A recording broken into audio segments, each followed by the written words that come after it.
Are you struggling to know how to accept yourself?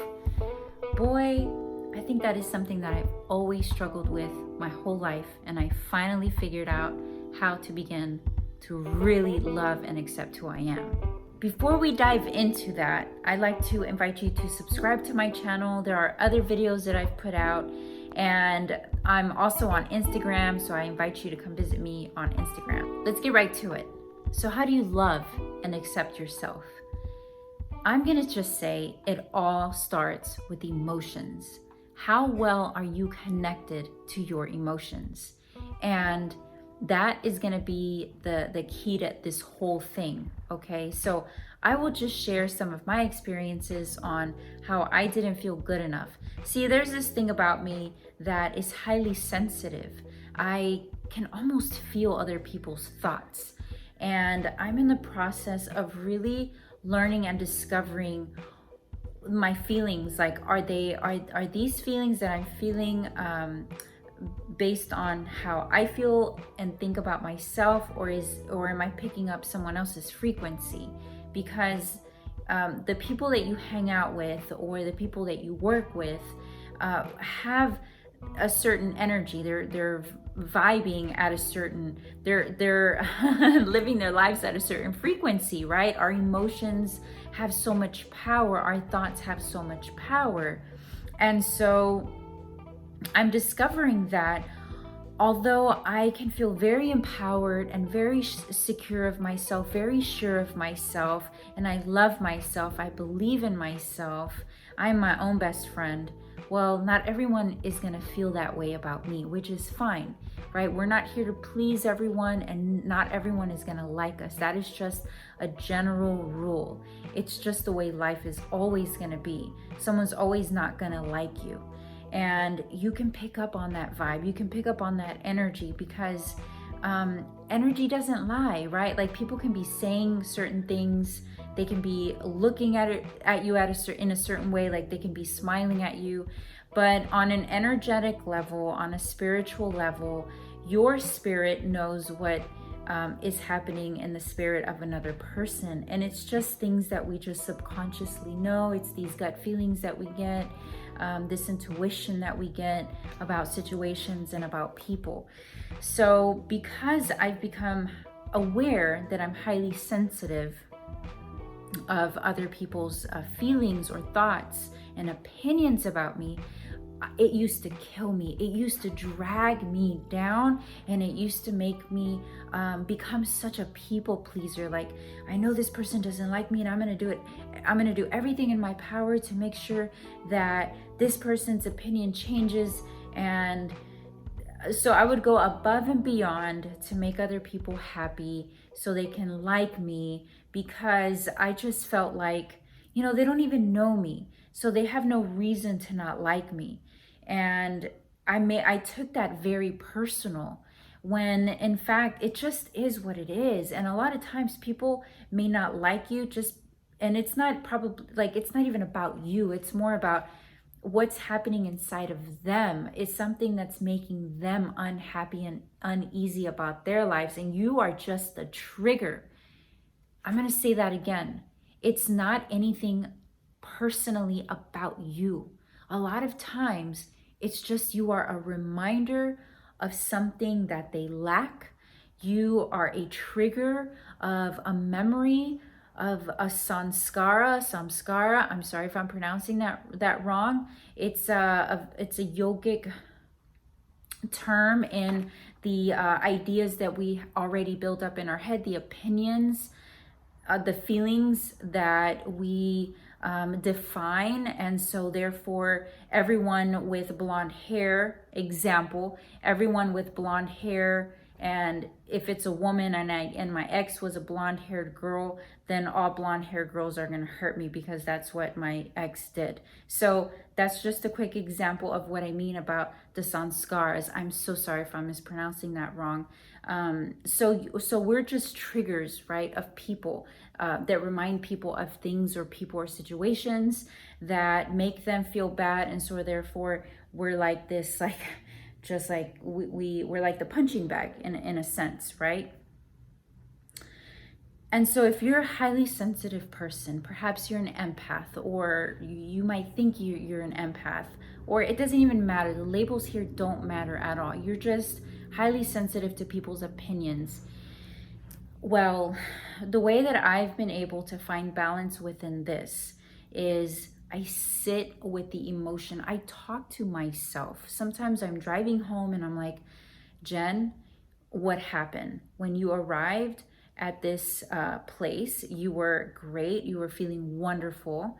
And then the moment you started interacting with certain people, your energy completely shifted and you were no longer yourself, and you started becoming insecure, and you started feeling anxious, and you started worrying about how you look, how you sound, or you started worrying about money now, and before you were not worried about money. It's like their energy is affecting other people's energy started affecting my energy, and I had to really like have this serious talk with myself, like, Jen, what happened? What happened? And what can you do to avoid your energy being enmeshed with other people's energy? What can you do to stay grounded? And I did not have the answer to that. All I knew is that I knew that something was happening that is affecting how I feel about myself, how I wasn't accepting of who I am, because I'm allowing other people's thoughts, other people's heaviness mess with my energy. And so and then it started like creating this doubt, this anxiety, this, I don't think I'm good enough, I don't feel like I'm good enough. And then when that sort of stuff starts to happen, it's when you can start, that's like the perfect recipe for you to lose yourself, and you begin people pleasing, and you begin to ignore your intuition. You begin to put other people's needs and desires before your own, and you're worried about how you're going to make other people feel. But hey, wait a minute, take a step back. If you don't love and care about you, no one else is, because people will love and treat you based on how much you love yourself and treat yourself. We teach people how to love us. So if you can have love and compassion for yourself and say, you know what, I'm picking up on all this negativity, these judgments, and I can feel them.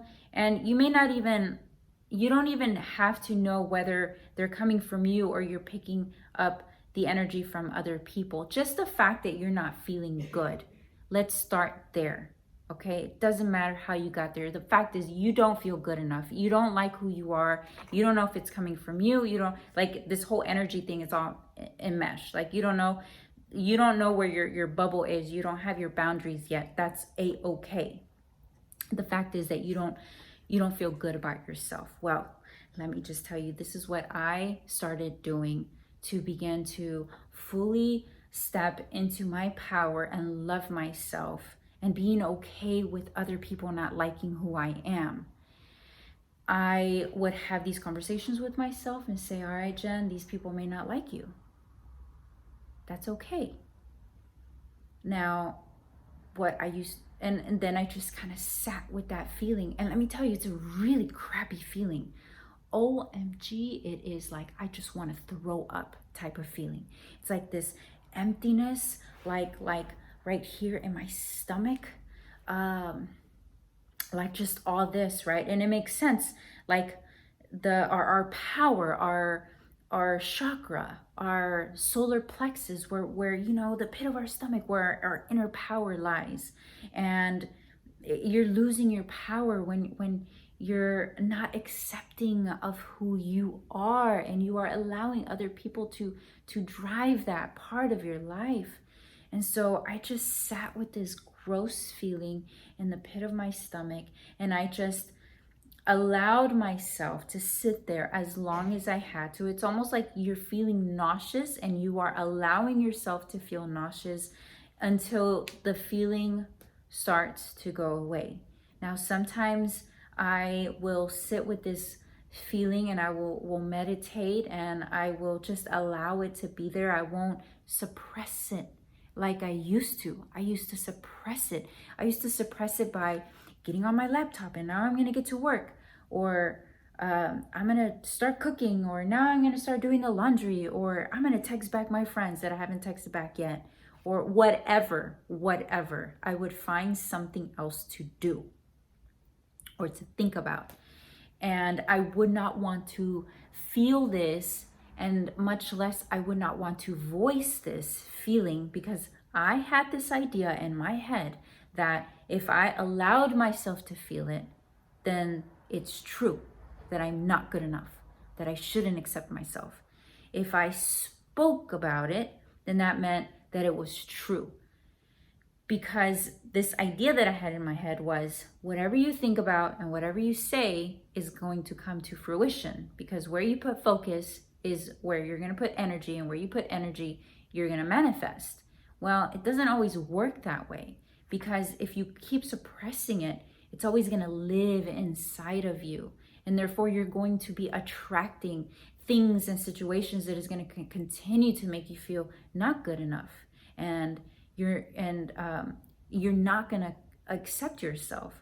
So it's learning to surrender to the really crappy feelings, but you are so intelligent enough that you know that you are good enough. Like, your logic is, girl, look at all the things you've done in your life. You know you're good enough. You know you're successful. Look at the proof. Look at everything that you've done in your life.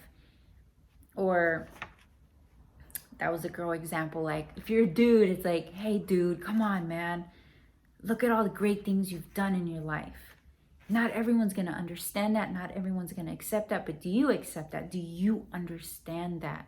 Do you accept do you accept your success? Can you see it? And this is all going on in your logic, right? But in your feelings, it's quite the opposite. You're like, dude, you suck. You're not enough, etc., etc. But the key is to feel it long enough to acknowledge the feeling and have a conversation with you, so you can release it, so you can get it out of your body, get it out of your energy field, because you know that that is not you. You know that you're better than that. But the key is to not suppress it. Okay. I would love to know if any of this is resonating with you. And if it is, I would love to know how. And please give me an example. I love self-help. I love working on myself. I have, I think we all go through so much in our lives, and so many ups and downs, and so many letdowns, and so much confusion and sadness and depression and anxiety. And then one day you're having a great day, and then the next day it can be really hard. And I go through these days these ups and downs all the time. And I will say that the reason why I have not been posting on YouTube is because all of January and February was devoted on me really getting to know who I am at a deeper level, to where I had to stop being of this world, and I had to accept that I'm in this world, but also draw my boundaries and not become of this world. Don't get trapped or sucked in to, I need to be successful, I need to be accomplished, I need to sometimes I do some acting work, right? Whenever you are of this world, you start to think, I'll give you an acting example, an actress, performer, a thought that makes you become of this world. Remember, the key is to not be of this world. You can be in this world, but not be of this world. Being of this world example would be, I will feel successful or accomplished if I was to do a national commercial, or in a sitcom, if I was in a sitcom, or if I was in a movie that made it onto Netflix. When that happens, I will become successful and I will feel better about myself. Anytime you put a worldly accomplishment or success or reaching an accolade or whatever, you become of the world, because then it'll never be enough. It's not until you learn to surrender. I don't need any of this. I'm already whole and I'm already complete. I already have everything that I need. Everything that I need is already with me, and it's alive in my life. Even the bad things, even the struggle, even that bad breakup, I am so grateful for it, because it was what I needed. Even though in the moment I feel like I'm dying, I feel like, oh my gosh, like this is really happening. Whatever it is, I know it's so much easier said than done, and I know how hard life can be. But you know, we're here to learn. We're here to grow. I mean, no one gets out of this world alive, and so why are we here? And I will always, like, one of my biggest things that I've learned in life is that we are all here to conquer ourselves. We are all here to love and learn to be ourselves 100%. If you can learn to love and accept who you are, then you've reached like the number one goal, like the number one thing that we all came out here to do in this world, is to be more of who we were designed to be. We were meant to become, to feel fulfilled and whole and complete. What makes us feel at peace, and not what anyone else thinks. Anyway, I went on a little tangent there, but I go back to learning how to love and accept yourself. It's just to feel it. Oh my gosh, it's such a process. It's a nasty process. It feels so bad, but the more you learn to go right through the problem, you will be able to solve it instead of running away from the problem.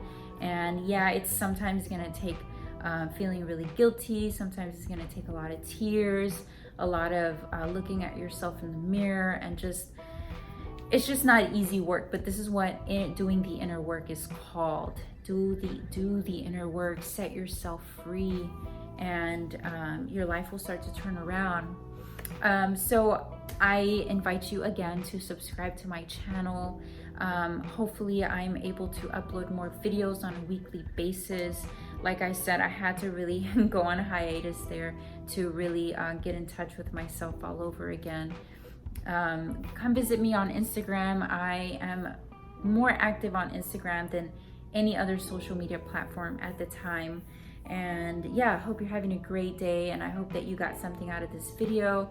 I am sending you so much love and so much light for you to be able to like dig deeper into who you really are and really learn to love and accept who you are.